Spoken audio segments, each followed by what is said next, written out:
Assalamualaikum warahmatullahi wabarakatuh. Alhamdulillah pemirsa, bagaimana kabarnya? Semoga baik-baik saja dan selalu diberkahi oleh Allah Subhanahu wa taala. Amin. Kembali lagi bersama kami berdua. Yep. Saya Teguh Wisnu. Ya, dan saya Zaskia Meka yang akan menemani Anda dalam acara Berita Islami Masa Kini. Alhamdulillah pemirsa, hari ini kita ada informasi untuk pemirsa, ada berita juga dan mudah-mudahan ilmu yang begitu banyak bisa kita ini ya. Kita bagi sama pemirsa, tentunya pemirsa, setiap episode kita selalu mempersiapkan berita-berita yang aktual dan yang masa kini pastinya. Benar banget. Dan untuk pembahasan yang pertama adalah tentang judulnya aja udah keren nih. Oke, apa itu? Menjemput Islam. Oh, aku tahu itu menjemput Islam. Gimana itu ya? pemirsa, jadi adalah kisah-kisah para mu'alaf. Nah, tertarik banget kan mengetahui kenapa mereka memilih untuk menjadi mu'alaf? Langsung saja kita saksikan liputannya berikut ini.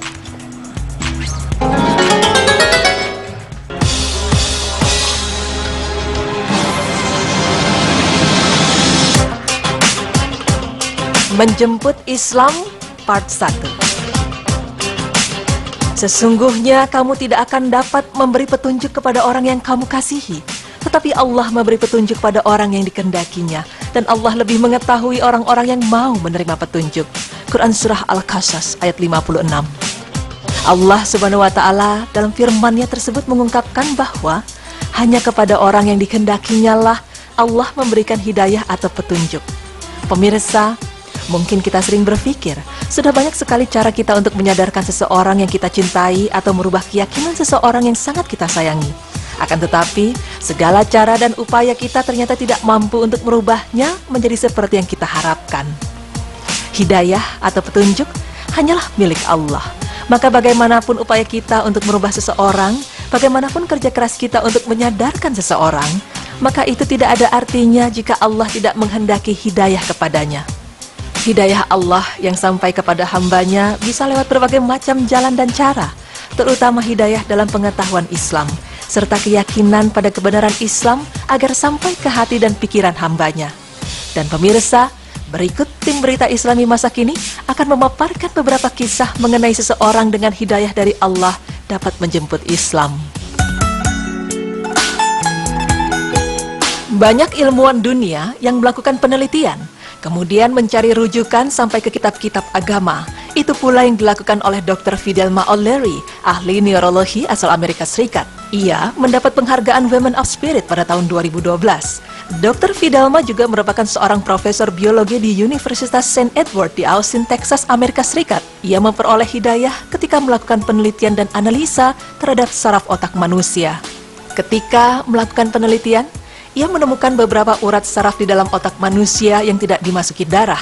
Sementara dalam setiap inci otak manusia membutuhkan suplai darah yang cukup agar dapat berfungsi secara normal. Dr. Fidelma mencoba mendalami lebih teliti dan serius mengenai hal tersebut. Dan penelitian tersebut membutuhkan waktu yang cukup lama.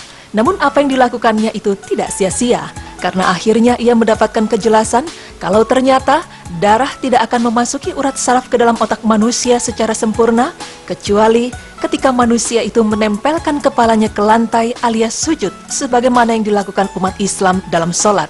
Posisi sujud juga dapat mengalirkan darah yang kaya akan oksigen secara maksimal dari jantung ke otak, dan aliran ini berpengaruh pada daya pikir manusia. Banyak hal yang diperolehnya yang menyambungkan antara penelitiannya dengan agama. Maka setelah mempelajari dan mendiskusikan ajaran Islam, ia pun merasakan bahwa Islamlah satu-satunya agama di dunia yang sangat logis dan teruji kebenarannya. Maka jiwanya pun terketuk untuk memeluk agama Islam.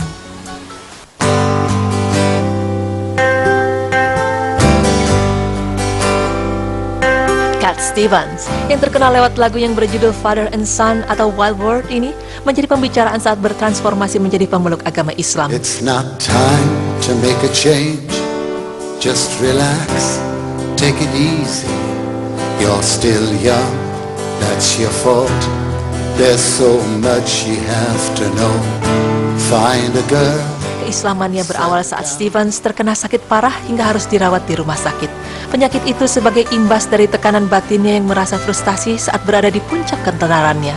Jika artis mancanegara lainnya memilih untuk mengakhiri hidupnya dengan bunuh diri ketika depresi, berbeda dengan Stevens yang justru tenggelam dalam dunia spiritual. Berbagai bacaan religius dibacanya, Namun ia belum bisa menemukan ketenangan batin, hingga ia pun menemukan sebuah buku yang di dalamnya terdapat bahasa Arab yang diterjemahkan ke dalam bahasa Inggris yang kemudian ia baca. Ternyata buku itu adalah Al-Quran. Seperti yang dilansir media massa, Stephens berkata bahwa saya mendapat hidayah langsung dari sumbernya, yaitu Al-Quran. Meski semula ia tidak mengetahui isinya, namun berkat usaha untuk selalu memahami terjemahan bahasa Inggrisnya, Kak Stephen akhirnya mengerti juga jika buku itu adalah wahyu Tuhan umat Islam yang diturunkan kepada Nabi Muhammad SAW. Stephens mengaku ia suka membacanya. Setiap hari di atas tempat tidurnya di rumah sakit, ia selalu berusaha memahami isinya sampai kadang ia menangis karenanya. Dan ketika dokter menyatakan bahwa Stephen telah sembuh, lalu diperbolehkan pulang, di rumahnya Stephen tetap membaca terjemahan Al-Quran tersebut. Beberapa bulan kemudian, ia mendatangi seorang ulama untuk lebih memahami Islam. Di hadapan sang ulama pula, akhirnya Stephen mengucapkan kalimat syahadat dan mengganti namanya menjadi Yusuf Islam. How can I try to explain? 'Cause when I do, he turns away again. It's always been the same old story.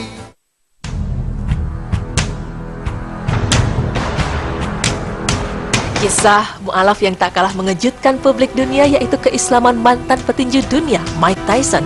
Ya, Mike Tyson terlihat begitu bersungguh-sungguh dalam keislamannya. Ia menunaikan ibadah umrah ke Tanah Suci pada tahun 2010 silam yang membuatnya semakin teguh pada keislamannya. Tyson menyandang gelar mu'alaf pada tahun 1990. Di samping sosoknya yang memang telah lama menjadi sorotan kamera wartawan sejak masuk ring tinju, kisahnya menjadi menarik karena Tyson mendalami Islam saat ia menjalani hukuman di penjara karena kasus kekerasan fisik terhadap sang mantan istri. Lelaki yang bernama lengkap Michael Gerard Tyson dan lahir di New York City, Amerika Serikat 30 Juni 1966 ini memang terkenal berperangai buruk sebelum dia mengenal Islam. Sifat emosionalnya juga dikenal sering tak terkendali, maka sifat buruknya itulah yang menyebabkan karir cemerlangnya di ring tinju terpaksa terhenti di bilik penjara. Namun disinilah hidayah itu didapatkannya. Ya, Tyson mendalami Islam di dalam penjara, di mana tiap tahanan mendapatkan kesempatan konsultasi agama dari tokoh-tokoh beragama. Lalu setelah keluar dari penjara pada tahun 1995, Tyson secara resmi mengumumkan keislamannya dan nama barunya adalah Malik Abdul Aziz.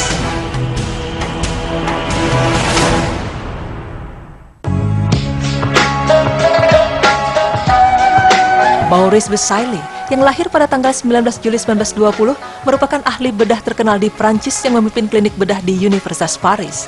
Busaili mulai terjun ke bidang kedokteran pada tahun 1945 sebagai ahli gastroenterologi. Lalu tahun 1973 ia menjabat sebagai dokter keluarga Raja Faisal dari Arab Saudi.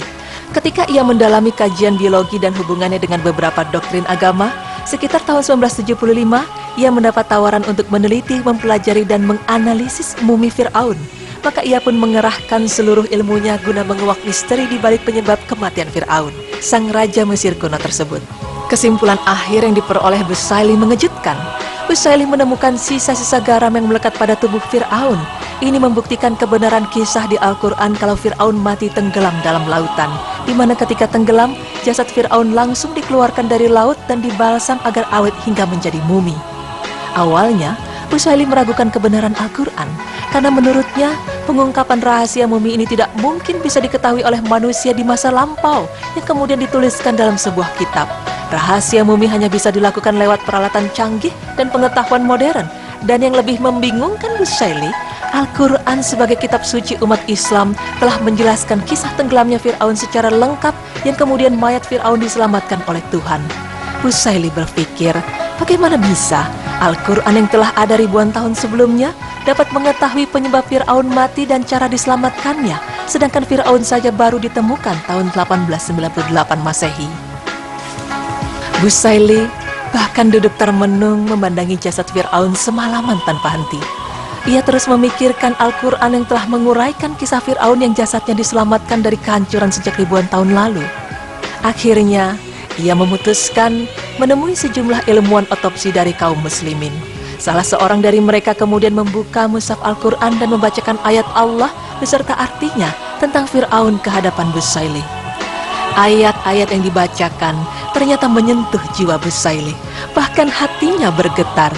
Menurutnya, Ayat tersebut sangat masuk akal dan mendorong kemajuan sains. Maka dia pun berdiri di hadapan para ilmuwan muslim tersebut sambil berkata, "Sungguh aku masuk Islam dan aku beriman dengan Al-Quran ini." Dan sejak memeluk Islam, ia menghabiskan waktunya untuk meneliti tingkat kesesuaian hakikat ilmiah dan penemuan-penemuan modern dengan Al-Quran, serta mencari satu pertentangan ilmiah yang dibicarakan Al-Quran. Pemirsa, jangan kemana-mana, karena setelah ini, berita Islami masa kini akan kembali dengan beberapa kisah fenomena lainnya mengenai orang-orang yang menjemput Islam.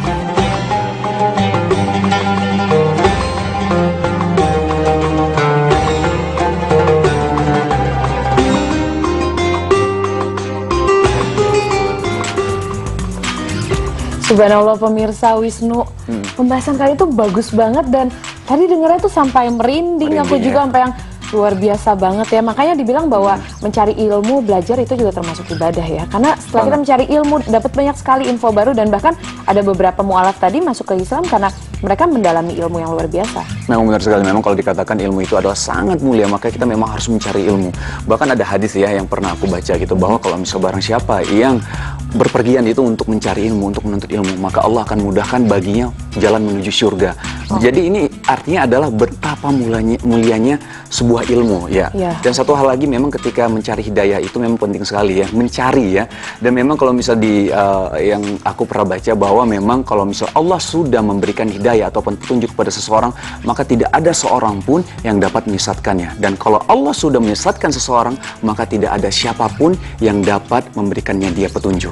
Ya subhanallah, dan hidayah itu datangnya kapan, dimana kita juga nggak akan pernah tahu ya. Yang penting harus selalu siap menerimanya. Baik pemirsa, setelah ini kita punya kisah mu'alaf yang lebih menarik lagi. Ada kisah dari Muhammad Ali, dan ada seorang yang berhasil mengislamkan 3.000 tentara Amerika. Siapa itu? Siapa itu? Makanya jangan kemana-mana, karena kita akan kembali lagi tetap di Berita Islami Masa Kini.